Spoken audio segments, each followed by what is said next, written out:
November was my first full month having moved out of my house and into a basement suite. So it was my first full month in the basement suite.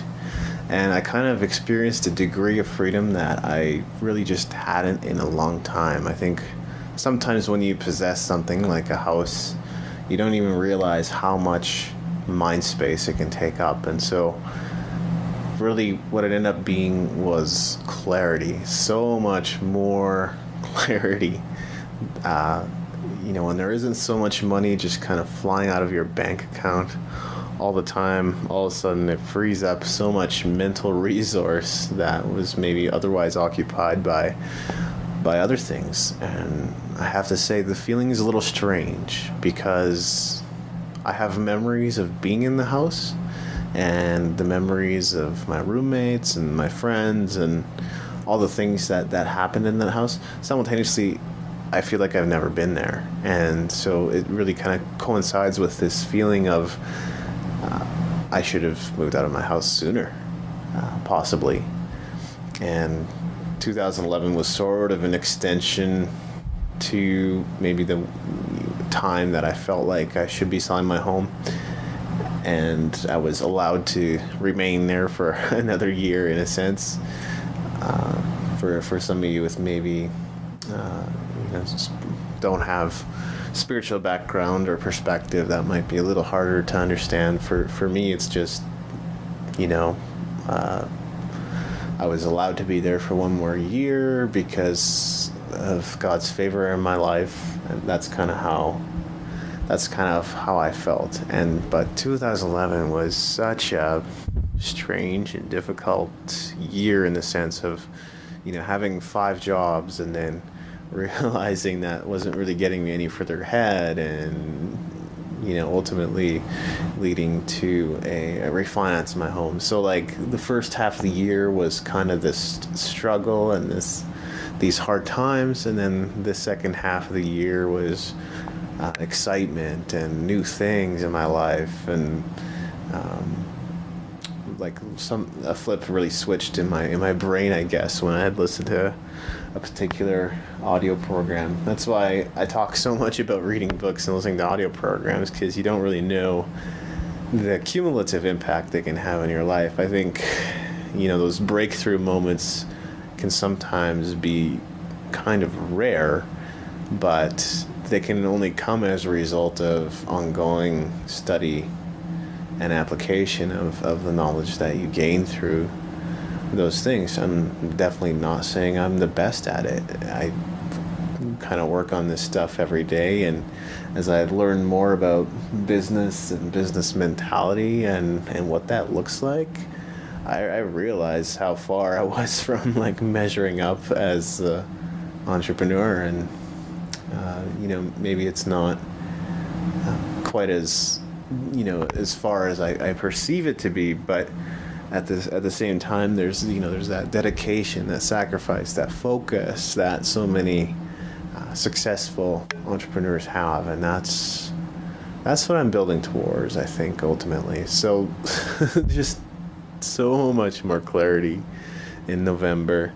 I think I did some redesigning with the blog page, and just some things that, my God, I can't believe I did not think of this before, kind of things that I was starting to implement. And it's just exciting in a way.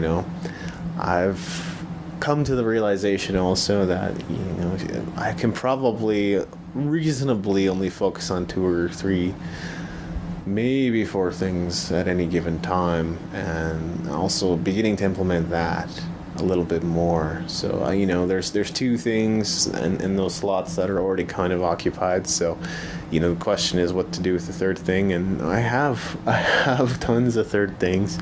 And what I've been trying to do instead is not attacking it all at once, but one at a time.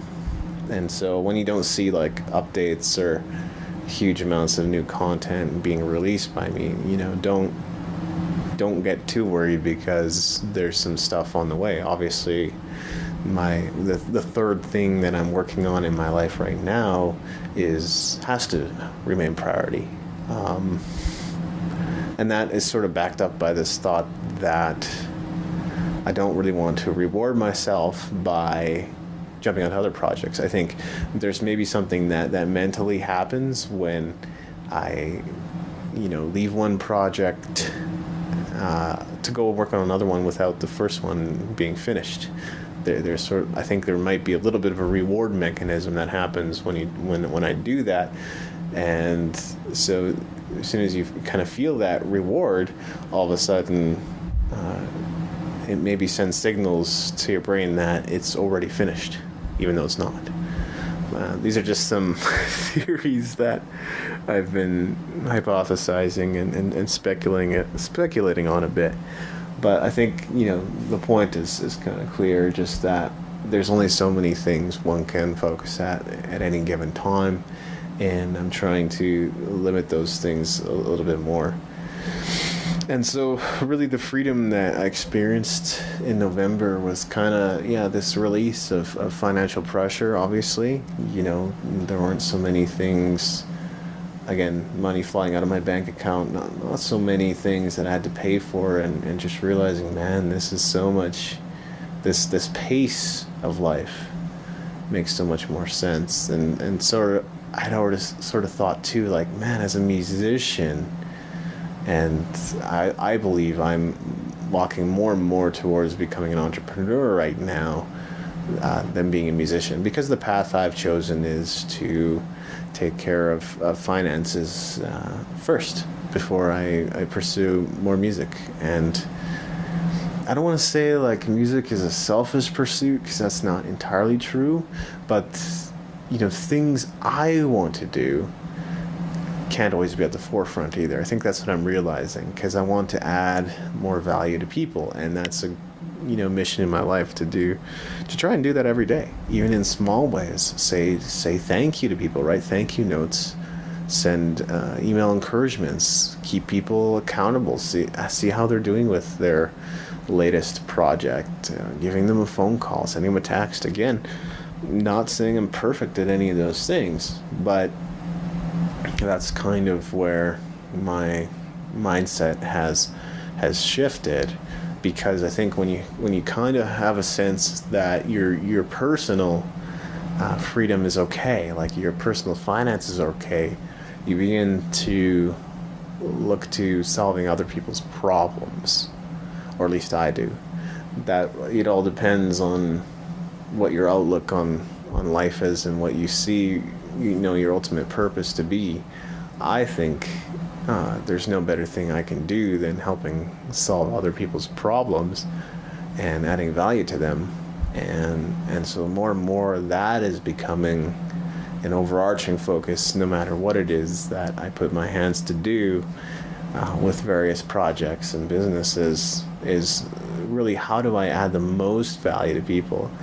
And so there was this ebook project that I've been working on, and even before that I had a different ebook in mind, and I had written about 12,000 words, and it ended up sitting there, I think partly because I knew that I hadn't achieved monumental success in my life in music.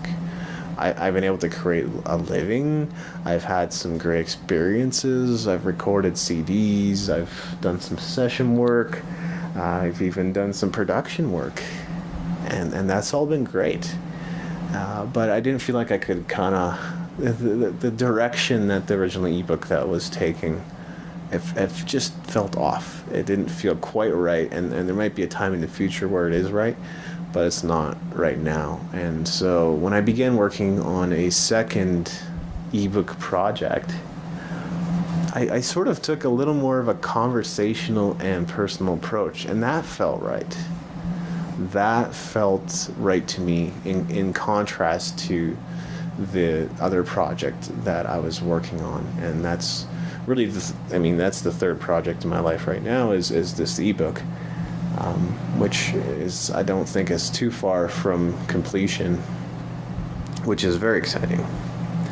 But regardless, it feels right in terms of the place that it's coming from. And all too often, I don't know. I think personally, because I've accumulated so much knowledge from books, from audios, from podcasts, it's easy to kind of give pat answers and say this, do this, do that, that kind of stuff. But ultimately, it's sharing. I think what I'm trying to get at is sharing my personal experience is probably a more powerful way to connect with people than just kind of dispensing all the things that I've picked up and learned along the way. And I think that's the direction that this ebook is taking, and I think that's definitely going to connect with people more than what I had in mind previously.